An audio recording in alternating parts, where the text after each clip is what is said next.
Assalamualaikum warahmatullahi wabarakatuh.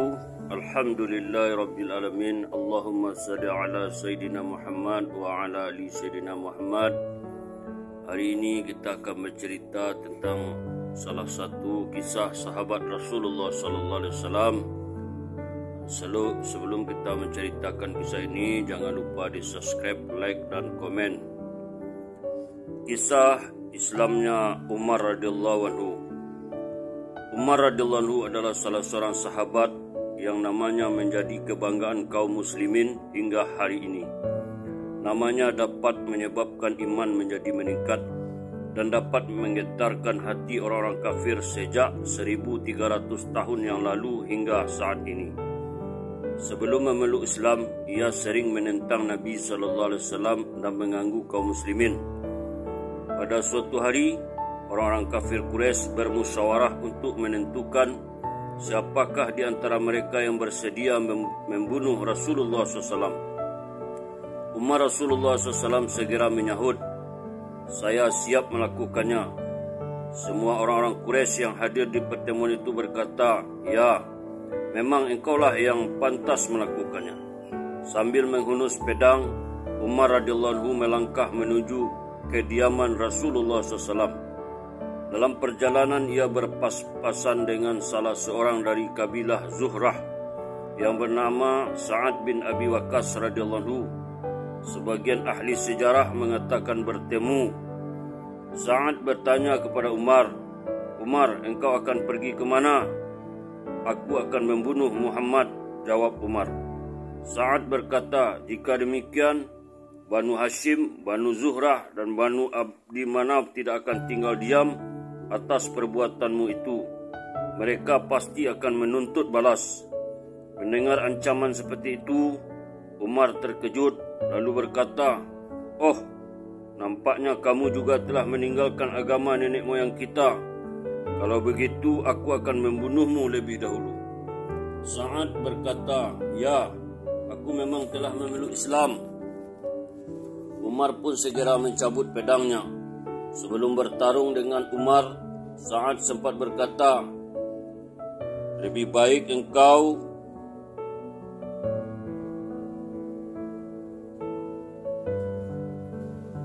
urus keluargamu dulu.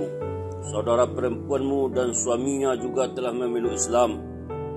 Tidak terbayangkan kemarahan Umar ketika mendengar berita ini. Ia pun segera meninggalkan Sa'ad dan pergi menuju rumah saudara perempuannya. Ketika itu di rumah saudara perempuan Umar ada sahabat Khabbab radhiyallahu anhu. Sebagaimana telah diceritakan pada kisah ke-6, dengan menutup pintu dan jendela, suami istri itu membaca ayat-ayat Al-Quran. Umar mengetuk-ngetuk jendela. Suami istri itu membaca ayat-ayat Al-Quran. Umar mengetuk-ngetuk pintu sambil berteriak supaya dibukakan pintu. Mendengar suara Umar, Khabbab radhiyallahu anhu segera bersembunyi. Karena tergesa-gesanya maka mushaf Al-Quran yang sedang mereka baca itu tertinggal. Ketika pintu dibukakan oleh saudara perempuan Umar, Umar memukul wajah saudara perempuannya itu sambil berkata, "Pengkhianat, kamu telah meninggalkan agama nenek moyangmu." Tanpa menghiraukan wajah saudara perempuannya yang berdarah, Umar masuk ke dalam rumah dan bertanya, "Apakah yang sedang kamu lakukan? Dan siapakah orang yang suaranya aku dengar dari luar tadi?" "Kami hanya berbincang-bincang," jawab iparnya. Umar bertanya lagi, "Apakah kamu juga telah meninggalkan agama nenek moyangmu dan memeluk agama baru itu?" Iparnya menjawab, "Bagaimana jika agama baru itu lebih baik dari agama dahulu?" Jawab ini menyebabkan Umar marah dan memukul iparnya serta menarik-narik janggutnya sehingga wajahnya berlumuran darah. Saudara perempuannya segera melerai, namun ia pun dipukulnya sehingga wajahnya berdarah. Sambil menangis, saudara perempuannya berkata, "Wahai Umar, kami dipukul hanya karena memeluk Islam. Kami bersumpah akan mati sebagai orang Islam. Terserah padamu.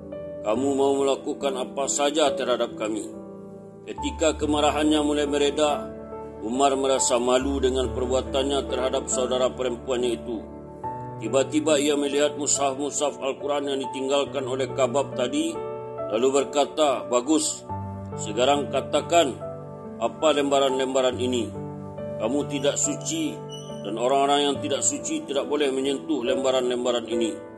Jawab saudara perempuannya, "Pada awalnya Umar belum siap untuk bersuci, namun akhirnya ia bersedia untuk mandi dan berwudu. Kemudian membaca mushaf-mushaf Al-Quran itu. Surat yang dibacanya adalah surat Taha. Umar membaca surat itu dari awal hingga akhir.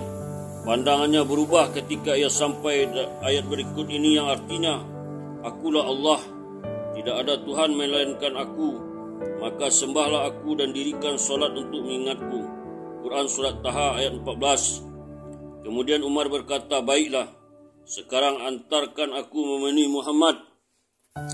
Mendengar kata Umar itu, Kabab radhiyallahu anhu segera keluar dari persembunyiannya sambil berkata, 'Wahai Umar, ada kabar gembira untukmu. Tadi malam Rasulullah SAW berdoa kepada Allah, 'Ya Allah, kuatkanlah Islam dengan Umar atau dengan Abu Jahal. Terserah kepadamu siapa yang kau kehendaki. Sepertinya Allah telah memilihmu untuk memenuhi permintaan Nabi.' Setelah peristiwa itu, Umar segera dipertemukan dengan Rasulullah SAW pada hari Jumat subuh dan memeluk Islam saat itu juga. Kaum kafir Quraisy merasa terpukul dengan keislaman Umar. Namun jumlah kaum muslimin masih sangat sedikit jika dibandingkan dengan kaum musyrikin di Makkah. Kafir-kafir musyrikin itu semakin keras usahanya untuk membinasakan kaum muslimin berserta agamanya. Di sisi lain, semangat kaum muslimin pun semakin bertambah. Dengan Islamnya Umar, kaum muslimin bertambah berani dan mereka berani mendirikan solat di Baitul Haram. Abdullah bin Mas'ud radhiyallahu anhu berkata, Islamnya Umar merupakan kemenangan besar bagi kaum muslimin. Hijrahnya merupakan pertolongan bagi kami dan pengangkatannya sebagai khalifah adalah rahmat bagi kaum muslimin. Asadul Ghobah. Itulah kisah keislamannya Umar bin Khattab radhiyallahu anhu.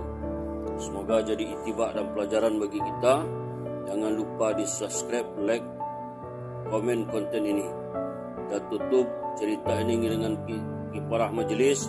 Subhanallah wa bihamdi, subhanallah wa bihamdika, asyhadu an la ilaha illa anta, astaghfiruka wa atubu ilaik. Assalamualaikum warahmatullahi wabarakatuh.